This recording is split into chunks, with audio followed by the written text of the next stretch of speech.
This is the 4th episode in a special Meet the Designer series. I wanted to take a moment to introduce myself to the daydreamers, mischief-makers and restless souls that have found themselves here, and share the journey that I have taken to create Pixie and Bumble, the Isle of Neverwas, and the Lost and Found Exchange. Chapter 4. I made a mistake.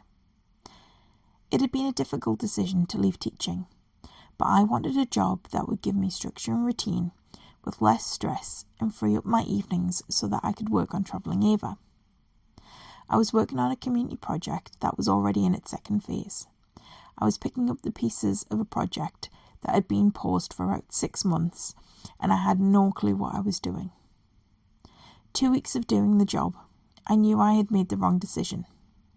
This wasn't the job for me, but everything happens for a reason, and we trust the universe. Just as I was figuring it out, COVID hit, and I was running the project and working as a volunteer for the COVID hub, and this was stressful and scary. This 18-month period was challenging, a steep learning curve, and I learned a lot from doing this job.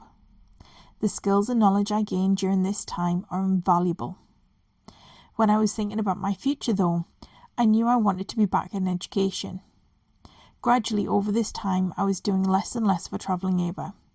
I wasn't feeling creative during this time, I wasn't managing my anxiety, and I was feeling overwhelmed and exhausted. The project had been renewed, but I made the decision to leave. I didn't have another job, but I had enough savings in the bank to take some time off. I knew I needed a break. I'd worked relentlessly since leaving school. I hadn't stopped. Every time I'd planned to stop, I found some new project or goal to work towards. I had spent a lot of COVID isolated from my family. My auntie's cancer had returned, and we knew every minute left was precious. The decision to walk away from this job was one of the most important decisions I have ever made.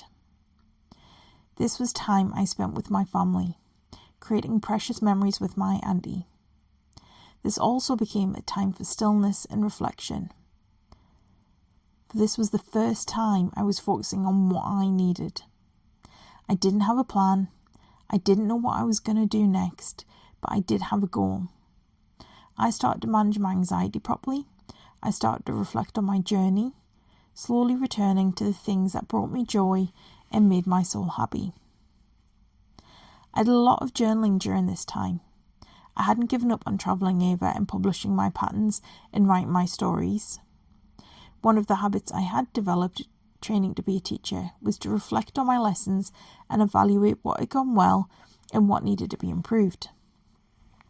I don't like to dwell in the past, but I do find it useful to reflect back, to think about the experiences I have had and what I have learned from them. I need time to process my thoughts and space to capture my ideas. Journaling is one of the tools I use to manage my anxiety. Not the only one, but this one has been the most useful. Even when I wasn't feeling creative, I kept journaling and collecting things that inspire me. Snippets of ideas, thoughts, reflections. All of these were waiting for me when I was ready to return to them. I took 6 months off work and spent a lot of that time reflecting on my journey. I went all the way back to 2012 in my journals and diaries and thought deeply about the things I wanted to leave behind and the things I wanted to carry forward. I worked on my ideas for Travelling Ava and started to pull together a collection of crochet patterns and writing stories. I had created an island called the Isle of Neverwas, somewhere Travelling Ava could visit her friends for magical adventures. However, I still needed to pay the bills. During my time working on the community project, I had set up a pilot program called Brighter Futures to help build the skills of young people not in education. I loved working on this project and knew in my heart I wanted to go back into education, but I didn't want to return to teaching. I found a full-time job. This time, it was a non-teaching role as a head of year.